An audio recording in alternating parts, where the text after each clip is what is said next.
కోవటం, బెదిరించటం, విచ్చలవిడిగా అధికారులు ఎన్నికల విధుల్లో ఉన్నటువంటి అధికారులు ఆ ఇంటి బయట ఉన్నా సరే యథేచ్ఛగా 10,000 రూపాయలు ఇస్తున్నారు. కొన్ని చోట్ల చంద్రబాబు 10,000 పంపిస్తే 5,000 టీడీపీ వాళ్ళు జేబులో పెట్టుకుని 5,000 ఇస్తున్నారంట, 10,000 తీసుకున్నామని చెప్తున్నారంట. ఇలా ఓ పక్క తంతు జరుగుతుంటే అందుకే ఇవాళ వారికి చెప్పడం జరిగింది. మొత్తం సాయంత్రానికో లేకపోతే రేపు తెల్లారుజామునికో మొత్తం మళ్ళీ ఎన్నికల ఓటర్ స్లిప్ని డిస్ట్రిబ్యూట్ చేయాలి, మళ్ళీ పంపిణీ చేయాలి, అలాగే మైకుల్లో ప్రచారం చేయాలి.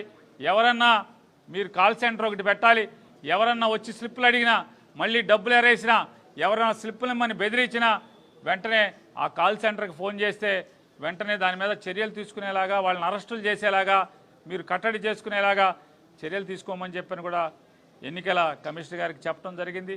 అలాగే ఇది ఒకటే కాకుండా దాదాపుగా బైండ్ ఓవర్ చేసిన అనేక మంది వైఎస్ఆర్ కాంగ్రెస్ పార్టీ నాయకులను కానీ లేదా ఎవరైతే బూతుల్లో రెగ్యులర్గా కూర్చునేటువంటి సాంప్రదాయం ఉందో, అలవాటు ఉందో వారందరి మీద కూడా బైండ్ ఓవర్ కేసులు కట్టారు.